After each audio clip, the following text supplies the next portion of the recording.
दोस्तों रशिया में सिर्फ अभी आईटी नहीं, बहुत सारे फील्ड्स में जॉब अपॉर्चुनिटीज अवेलेबल है और हर कोई जो है अप्लाई कर सकता है, चाहे वो रशियन लैंग्वेज जानता हो या फिर नहीं जानता हो। और साथ ही इंडी वर्ल्ड के साथ टाई अप किए हुए रशियन यूनिवर्सिटीज में एडमिशन शुरू हो चुका है। तो अगर आपको रशिया में जॉब करना है या फिर वहाँ के यूनिवर्सिटीज में एडमिशन लेना है किसी भी कोर्स में, तो मुझे व्हाट्सएप, टेलीग्राम या फिर कॉल कीजिए इस नंबर पे। और साथ ही अगर आप मेरे म्यूजिक चैनल में इन्वेस्टर और पार्टनर बनना चाहते हैं तो भी मुझे कॉन्टैक्ट कीजिए इस नंबर। हेलो गाइस, वेलकम टू इनवेल एंटरटेनमेंट। तो आज का जो वीडियो है वो रिसेंटली आया है और आज के वीडियो में आप सभी ये देखेंगे कि यूक्रेन इंडिया से हेल्प की डिमांड कर रहा है। वैसे कहा तो ऐसा जा रहा है कि यूक्रेन इंडिया से हेल्प की रिक्वेस्ट कर रहा है, क्योंकि यूक्रेन के मिनिस्टर ने इतनी एग्रेसिवली इंडिया से हेल्प मांगी है। इसे देखकर ऐसा लग नहीं रहा कि इन्होंने इंडिया से रिक्वेस्ट किया है। और यूक्रेन ने इंडिया से ये भी कहा है कि इंडिया यूक्रेन को मेडिकल एड्स भेजे और जितनी ज्यादा पॉसिबल हो सके यूक्रेन को इंडिया की मदद की जरूरत है। और यूक्रेन ने ये भी कहा कि इंडिया जितनी ज्यादा यूक्रेन की हेल्प कर सकता है वो करे। और यूक्रेन ने इंडिया से ये भी कहा है कि उसे G20 समिट में एंट्री करने का मौका दिया जाए, जो कि इंडिया होस्ट कर रहा है। और यूक्रेन इंडिया को एग्रेशन दिखाते हुए ये कहता है कि उसे G20 में पार्टिसिपेट करने दिया जाए। और रिसेंटली यूक्रेन की डिप्यूटी मिनिस्टर इंडिया आई और उन्होंने भी ये रिक्वेस्ट किया कि कीव को G20 समिट में पार्टिसिपेशन का मौका दिया जाए। मतलब जो कंट्री इंडिया के एनिमीज कंट्री की हेल्प करती है, पाकिस्तान जैसे टेररिस्ट कंट्रीज की हेल्प करती है और उनका सपोर्ट करती है, और जितना हो सके इंडिया उन्हें हेल्प सेंड करे। और ये G20 प्रेसिडेंसी में एंट्री पाकर करना क्या चाहती है? क्या यूक्रेन इस समिट में एंट्री पाकर रशिया यूक्रेन वॉर का डिस्कशन करना चाहती है? मगर G20 summit Russia Ukraine war का डिस्कशन करने का प्लेस नहीं है। हालांकि इंडिया ने यूक्रेन के इस रिक्वेस्ट का कोई रिस्पॉन्स नहीं दिया है। शायद ज़ेलेंस्की ये सोचता है कि जिस तरह से उसे वेस्ट का सपोर्ट मिला है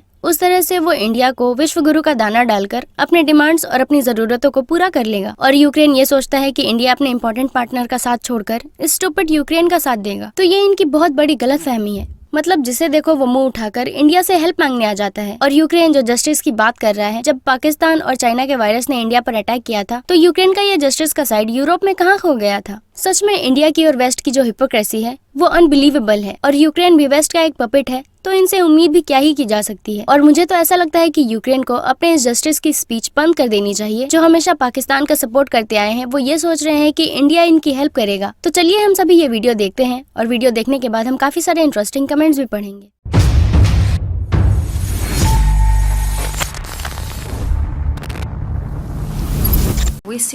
हम इंडिया को विश्व गुरु के रोल के रूप में देखते हैं। आज भारत दुनिया में एक बहुत ही इम्पोर्टेंट रोल प्ले करता है।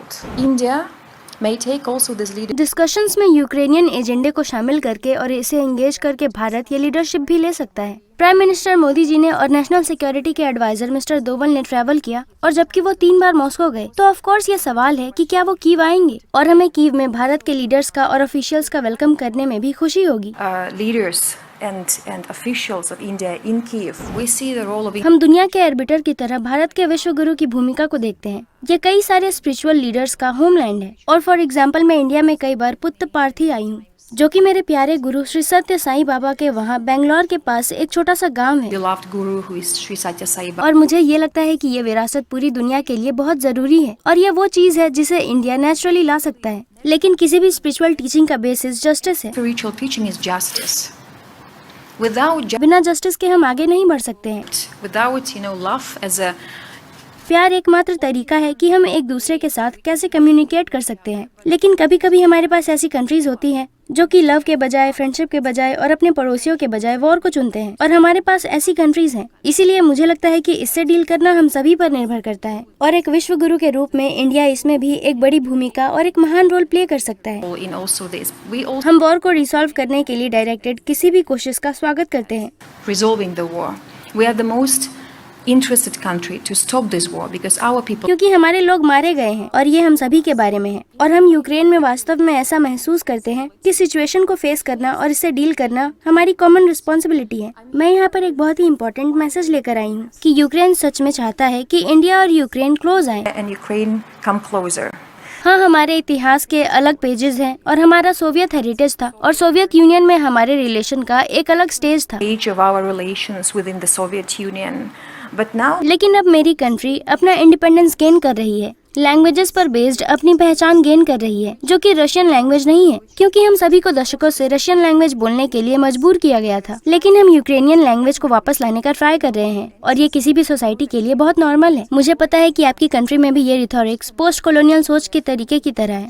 जिसने वास्तव में हम सभी को कभी कभी ये समझने में असमर्थ बना दिया है कि हम वास्तव में क्या चाहते हैं। और मुझे लगता है कि अब सिर्फ भारत इसका खुलासा कर रहा है। मैं कहूँगी कि इसका खुद का आइडिया और विजन ठीक वैसा ही है जैसा कि यूक्रेन में हो रहा है। Same is happening in Ukraine. So I think that it's time to, in a way, इसीलिए मुझे ऐसा लगता है कि एक तरह से हमारे रिलेशन को एक बार फिर से स्टार्ट करने का समय आ गया है। और एक्सपर्ट कम्युनिटी और गवर्नमेंट ऑफिशियल्स के साथ मेरी काफी अच्छी मीटिंग हुई, जबकि हम कहते हैं कि भारत भी काफी मुश्किल सिचुएशंस में रहा है और इसके अलग अलग नेबर्स भी है, स्पेशली पाकिस्तान और चाइना के साथ। यूक्रेन में भी प्रैग्मेटिक और बैलेंस होना चाहिए।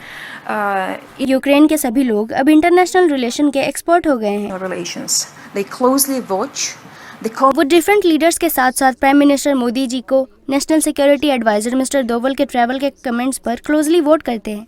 और जब वो 3 बार मॉस्को गए तो ऑफ कोर्स ये क्वेश्चन है कि क्या वो कीव आएंगे। और हमें सिर्फ बैलेंस और व्यवहारिक दृष्टिकोण प्रदर्शित करने के लिए कीव में इंडिया के लीडर्स और ऑफिशियल्स का स्वागत करने में भी खुशी होगी। Just to balance and just to kind of demonstrate pragmatic approach. Today, India plays आज भारत न सिर्फ पैसिफिक या ग्लोबल साउथ में बल्कि पूरी दुनिया में बहुत इंपॉर्टेंट रोल प्ले करता है। global south.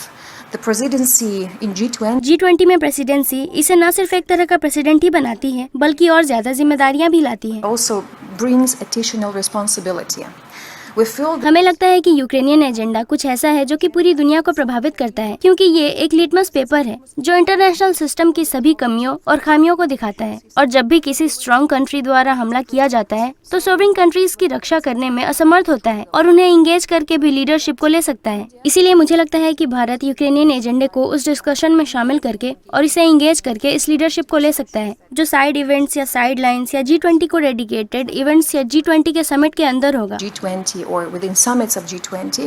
So I think इसीलिए मैं ये समझती हूँ कि यहाँ ऑफिशियल्स और आपके लिए मेरा मैसेज ये है कि हमें यूक्रेन को इंडिया में और ज्यादा विजिबल बनाने दीजिए। हमें यूक्रेन को उसकी अपनी स्टोरी बताने में मदद कीजिए। let us also हमें भारत को अपने क्लोज लाने दीजिए। हमारे पास यूक्रेन में इंडिया के बहुत सारे स्टूडेंट्स हैं। हमारे पास मेडिकल यूनिवर्सिटी के 20,000 से ज्यादा स्टूडेंट्स हुआ करते थे, 1,000 of medical university लेकिन वॉर के कारण अब स्टूडेंट्स के लिए ऑनलाइन पॉसिबिलिटीज है। online possibilities for the students, but we believe that लेकिन हम ये मानते हैं कि लोगों से लोगों का संपर्क सबसे अच्छा तरीका है जिससे हम कम्युनिकेट कर सकते हैं। Kate.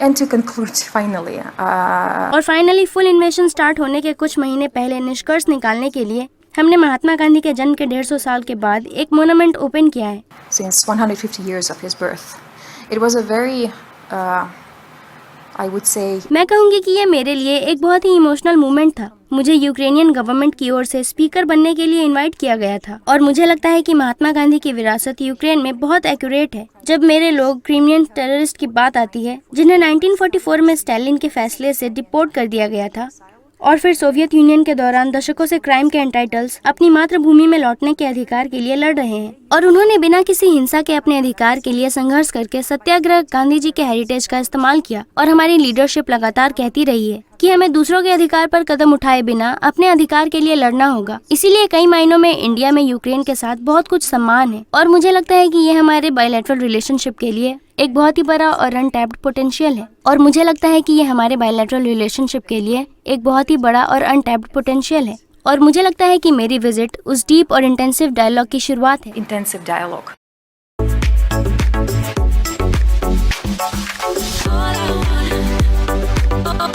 पहला कमेंट किया है ध्रुव राठी का पहला बाप ने। ये कहते हैं कि यूक्रेनियन शुरुआत से ही हथियारों का सप्लाई और इंटरनेशनल लेवल पर पाकिस्तान के सपोर्ट में बयान देकर पाकिस्तान का सपोर्ट कर रहे थे। एक तरफ यूक्रेन खुद ही बॉम्बिंग कर रहा है और दूसरी तरफ ये इंडिया में आकर शांति की बातें कर रहा है। ऐसा लगता है कि यूएसए की संगति का असर नजर आ रहा है।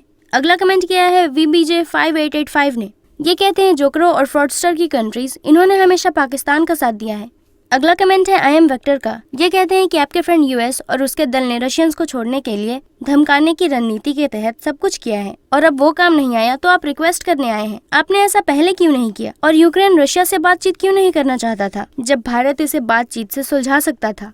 मुझे तो यकीन ही नहीं आ रहा कि ये वही यूक्रेन है जो इंडिया के ऊपर सैंक्शन लगाने की बातें कर रहा था और जिसने हमेशा हर सिचुएशन में पाकिस्तान का सपोर्ट किया है। वो आज इंडिया से हेल्प मांगने आया है।